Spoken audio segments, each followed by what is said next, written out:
This is the first of a couple of videos that is going to be about rational functions. So the first thing that I'd like to do, of course, is I'd like to define a rational function. So a rational function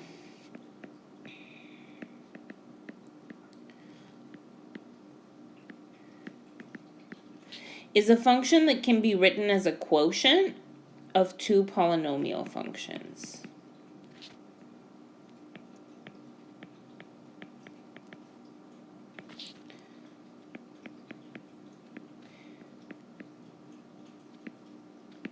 So we're not going to talk about this too much in this video, but of course, since they're polynomial functions, each of them has a degree, a leading coefficient, and all of the things that we know polynomial functions to have. We're not going to worry about this right now, but it's important to at least have it on the back burner. So this is a rational function. You have some numerator polynomial, let's call it P, and some denominator polynomial, let's call it Q. So let's think about some things that make this sort of function special.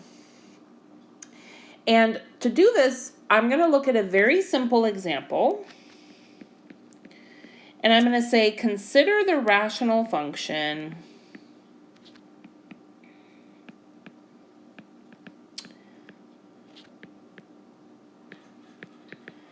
f of x equals 1 over x minus 2. So I keep it very, very simple, right? 1 is a polynomial. It's possibly the simplest polynomial of all. All it has is a constant term of 1. X minus 2 is a polynomial, but very, very simple. Just an x term and a constant term, keeping it super, super plain. And what I'd like to do first is take us back to something we've talked about many, many times, which is that when you meet a function, think about its domain. Well, again, this might be a great place for you to pause the video and answer the question, what is the domain of this function? The domain of this function is all real numbers except for 2.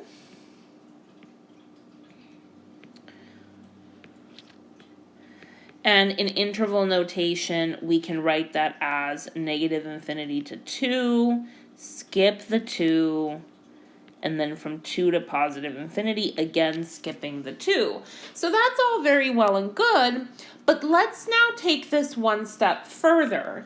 Yes, 2 is not in the domain of this function, but what actually happens around 2?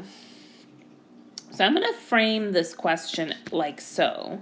What happens for values of x that are close to 2? And when I say close to 2,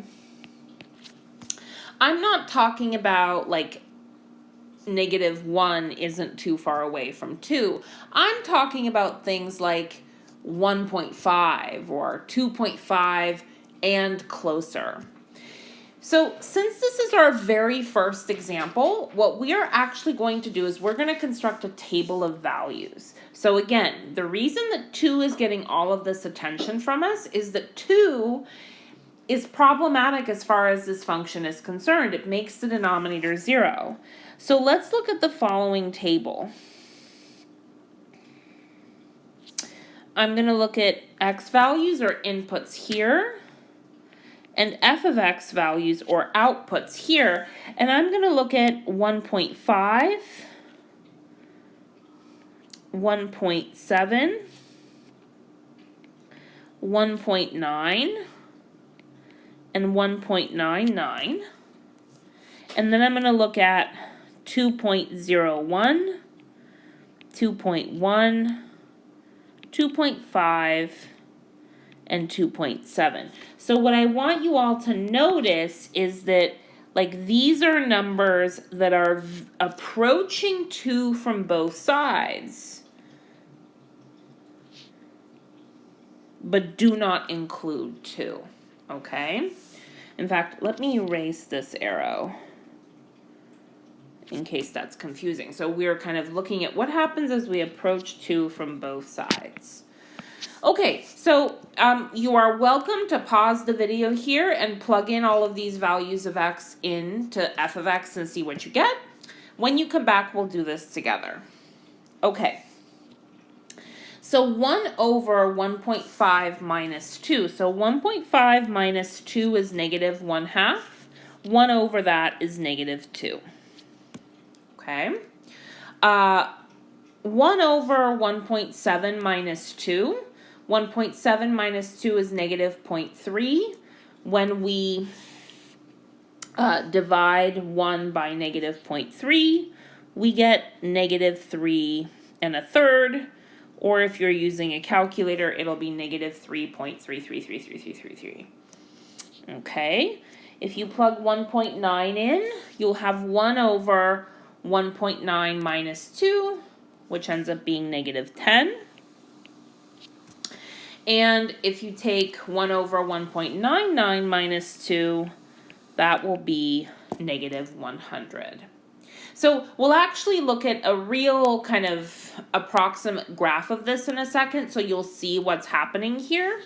But now I'm going to go and approach 2 from the other side, and I am actually going to go ahead and I'm going to look at it in the same way, right? So I'm going to start further away from 2, and then I'm going to come closer to it, okay? So 2.7 is the furthest away from 2, so I'm going to start with that, okay? So again, I'm plugging 2.7 in for x, and when I have 2.7 minus 2, that's 0.7, and then I have 1 over 0.7, and I'm just going to approximate this. It ends up being 1.428, which is about 1.43. You'll notice that as much as we could totally write this as a fraction, it would be 10/7. I'm actually more interested in a trend than I am in precise values. So I'm doing some rounding here because I really just want to carry across the broad idea. If I plug 2.5 in for x, I have 1 over 2.5 minus 2, which is 1 over 0.5, so that gets me 2. If I plug 2.1 in for x, I have 1 over 2.1 minus 2, which ends up being 10. And then last but not least, if I plug 2.01 in for x, I end up with 100. So allow me to sketch a really kind of primitive graph. So we'll look at something like this. You might have seen this trick before.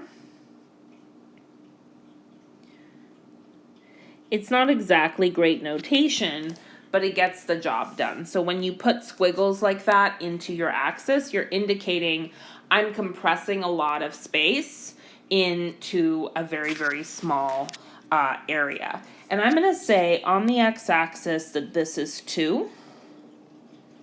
Okay. Actually, let me say that this is 2. Okay. So then this is going to be 1.5. This is going to be 2.5. And we'll kind of go from there. So again, this is a rough graph. This isn't meant to be super precise. But look, when x is 1.5, y is negative 2.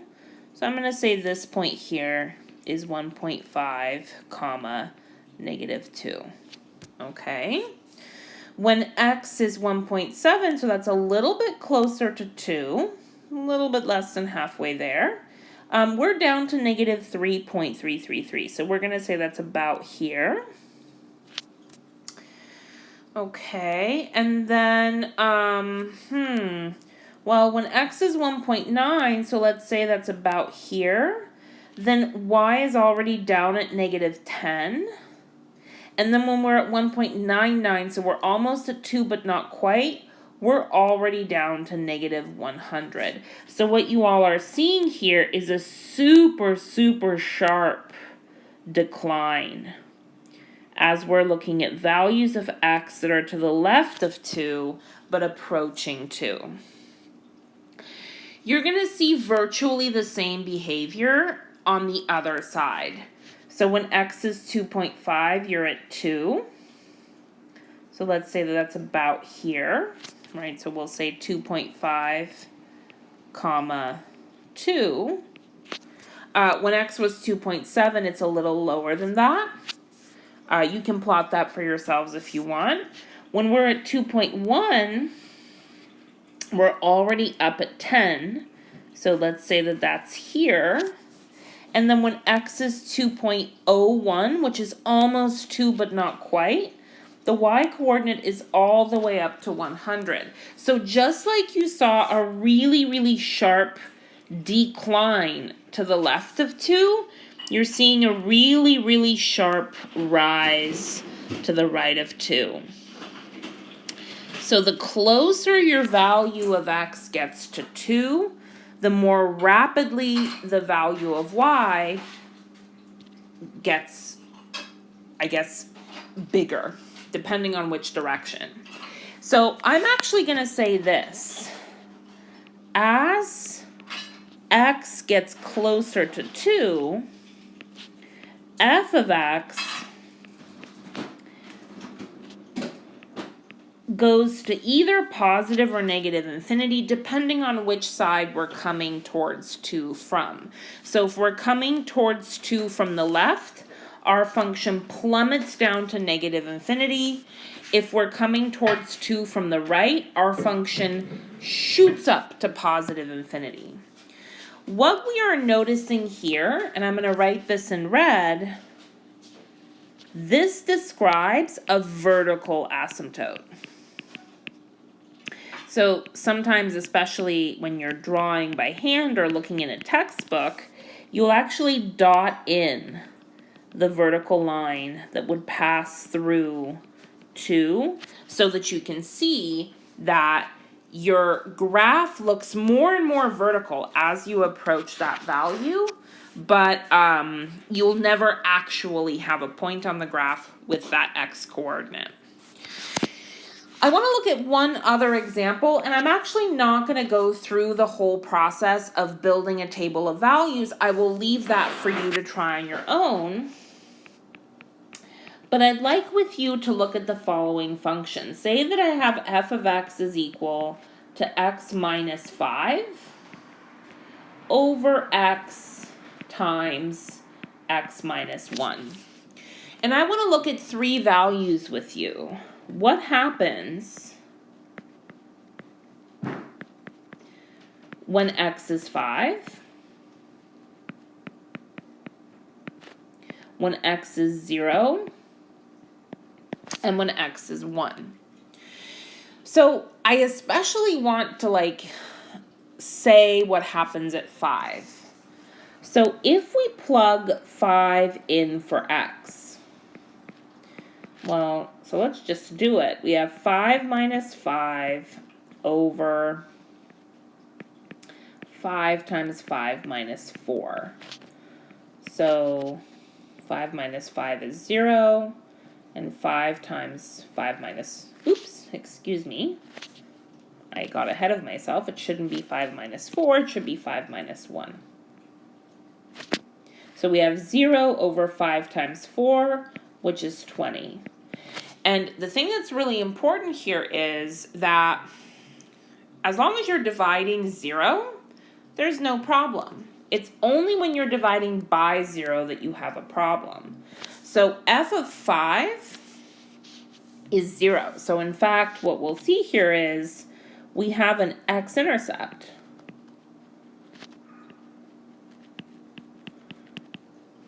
At 5. So if you have a value that makes your numerator 0, that is actually going to produce an x-intercept. Now let's think about 0 and 1. So where did I get 0 and 1? Well, 0 and 1 are values that make the denominator 0. So I'm going to say here, f of 0 and f of 1 both involve division by 0.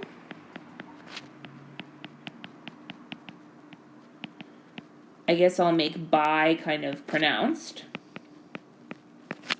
So they are undefined.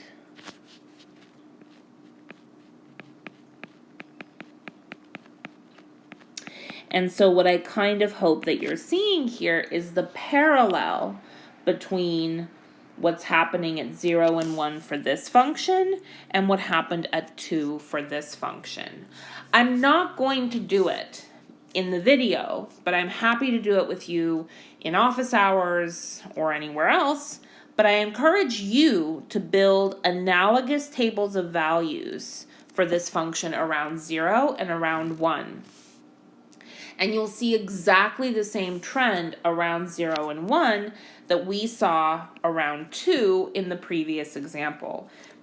Meaning that as x approaches 0 and as x approaches 1, the function is going to have this effect where it blows up to either very large positive or very large negative values.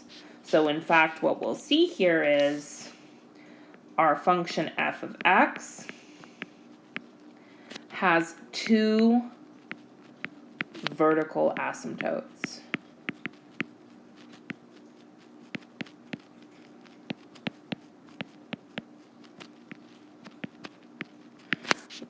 One of them is the line x equal to 0, which incidentally is also the y-axis, and the other one is x equals 1. So in summary,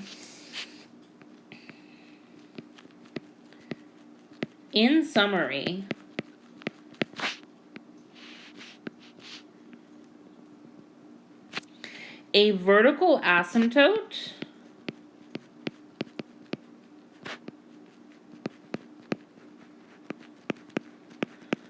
occurs when q of x is equal to 0. So notice that here I've got my rational function defined as p of x over q of x, so q of x is my denominator polynomial. So what I'm telling you is that you'll have a vertical asymptote if the denominator is equal to 0. But I'm going to put a little asterisk here because there's an important caveat, and I'm not going to talk about that caveat today. In fact, we're not even going to talk about it this week.